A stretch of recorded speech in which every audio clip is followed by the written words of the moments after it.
ഇവിടെയെന്ന് പറഞ്ഞു കഴിഞ്ഞാൽ നമുക്കൊരു ചെറിയൊരു ഏരിയ ആണുള്ളത്. ആൻഡ് ഇവിടെ പോകുമ്പോൾ നമുക്കൊരു ഗ്യാങ്ങൊക്കെ ആയിട്ട് പോകണം. 1-2 ആൾക്കാരായിട്ട് പോയി കഴിഞ്ഞാൽ എൻജോയ് ചെയ്യാൻ പറ്റില്ല.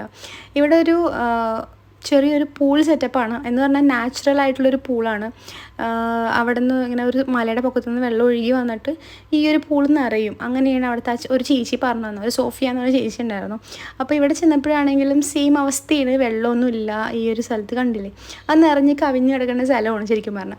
അപ്പോൾ സോഫി ചേച്ചി ഞങ്ങളോട് വേറൊരു സ്പോട്ട് പറഞ്ഞു തന്നു. വെള്ളത്തിൽ കിടക്കണമെങ്കിൽ ഡാമിൽ പോണേന് നല്ലതെന്ന് പറഞ്ഞു. അവിടെ എന്തായാലും വെള്ളം ഉണ്ടാവും.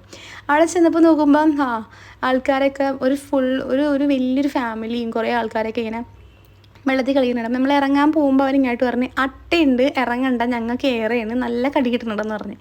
അപ്പം ഞങ്ങൾക്ക് പേടിയായി. ഇനിയിപ്പോൾ എന്തായാലും വേറെ സ്പോട്ടൊന്നുമില്ല, തിരിച്ച് പോകണമെന്ന് ചോദിക്കുമ്പോഴാണ് അവിടെ ഒരു വല്യമ്മ ഉണ്ടായിരുന്നു. ആ വല്യമ്മ പറഞ്ഞ് ഇപ്പുറത്തെ സൈഡ്, ഡാമിൻ്റെ ഇപ്പുറത്തെ സൈഡിൽ ഇറങ്ങുക, ഇവിടെ അട്ടയും കാര്യങ്ങളൊന്നും ഇല്ല, ഇവിടെ നല്ല രസമാണെന്ന് പറഞ്ഞപ്പോൾ കേട്ടപ്പോൾ അത് കേൾക്കാത്തതോടെ ഞങ്ങൾ എല്ലാവരും ചാടി. എന്തായാലും നമ്മൾ ആലോചിച്ചു കുറച്ചും കൂടെ നേരത്തെ ഇവിടെ എത്തിയിരുന്നെങ്കിൽ, നമ്മൾ എത്തിയപ്പോൾ ഏകദേശം ഒരു 10 മണി 11 മണി ഞങ്ങളുടെ ആയിട്ടുണ്ടായിരുന്നു. അങ്ങനെ നല്ലപോലെ നമ്മൾ വെള്ളത്തിലേക്ക് കളിച്ച് എന്തായാലും നല്ല രസമായിരുന്നു. നല്ലൊരു ദിവസമായിരുന്നു. അവിടെ നമ്മളിങ്ങനെ പടിയാവുകയാണ് ചെയ്തത്.